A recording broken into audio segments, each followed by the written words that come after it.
Good morning, it's Purple Ange. It's Tuesday, July the 23rd, and I'm on my normal morning drive to work, and I wanted to talk today about how exhausted I am after the meltdowns that happened through the night last night. These meltdowns are actually about my daughter, Callie, and not about Noah. And I have had some concerns about Callie for the past couple of years. My Callie is exceptionally smart and does above and beyond what's expected of her in school. She does not appear to have any learning disabilities at all, but you ever hear the saying, extremely smart but scattered? That's Callie. She has always been extremely quiet and very disorganized. Not the usual disorganization, but extremely disorganized. Loses many things. Misplaces everything she owns. Not able to keep things tidy ever.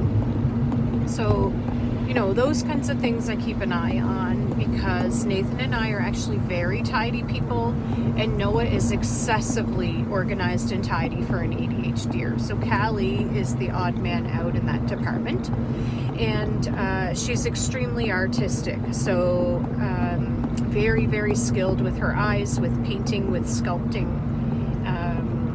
but very scattered and very disorganized. Callie has something that most times we don't see in our home, although Noah has had a couple with his ADHD years, but I've noticed it more so in Callie, and it's called the meltdown.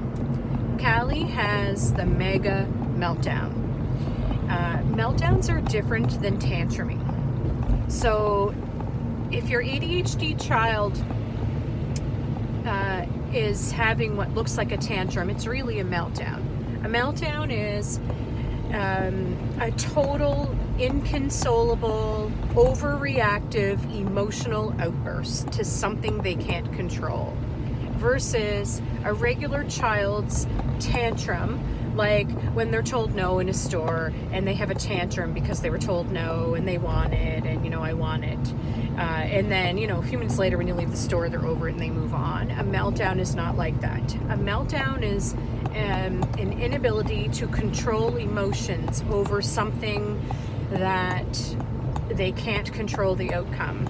For example, last night, it was a 2-hour in the middle of the night meltdown because Noah came home and took a fan out of her room, and she feels the fan is hers and wants the fan. He replaced it with another fan, but it's not the fan. It's not the fan that she needs to have. So the meltdown went on for 2 hours of inconsolable, unreasonable, unrealistic crying, like real crying, real tears, real sobbing meltdown. Eventually, Nathan was able to get her to calm down. This has happened multiple times in the past couple of years. And I'll be honest with you, I don't handle it well.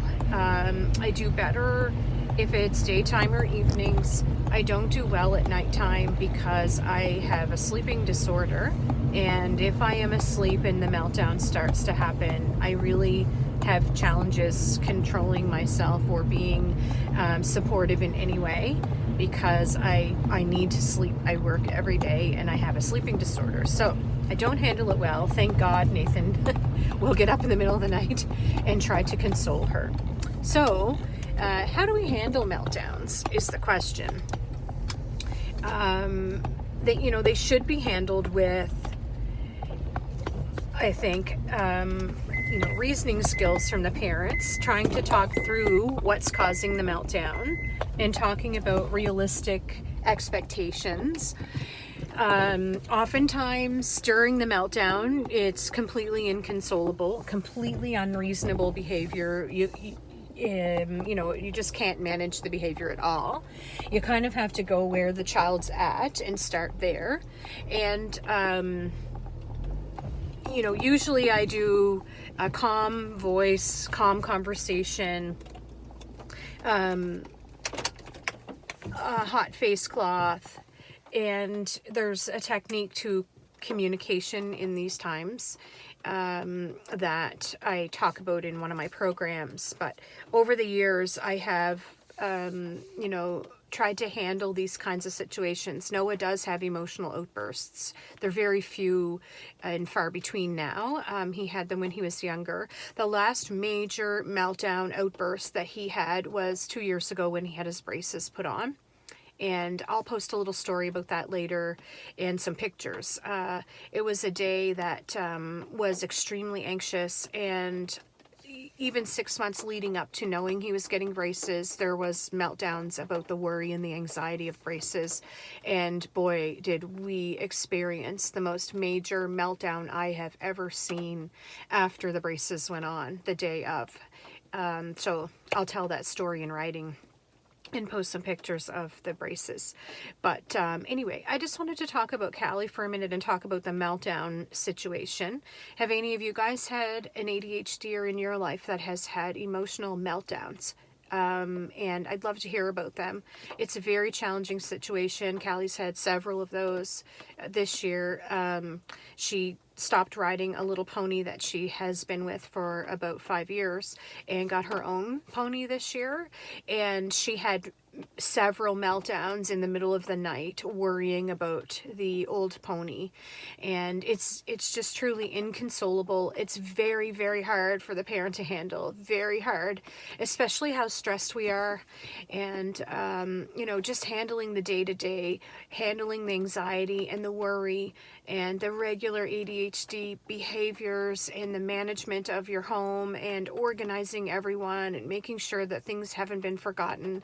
And then to have these emotional outbursts at nighttime. In particular, they happen for Callie in the middle of the night, which is exhausting for the parents. So anyway, I just wanted to talk about meltdowns today and talk about how impactful they are and how emotionally disturbing they are for everyone involved. You know, and I have concerns that Callie might be an ADHDer without learning disabilities. And I'll do another post about females, because females and males present very differently with ADHD, and females usually are diagnosed later, which would be around the time Callie is now. She's almost 13. Anyway, I hope you guys have a fantastic day, and I hope this video was helpful for some of you out there. I know that you're experiencing meltdowns too, and I'd love to chat with you about those. Anyway, have a great day. Bye.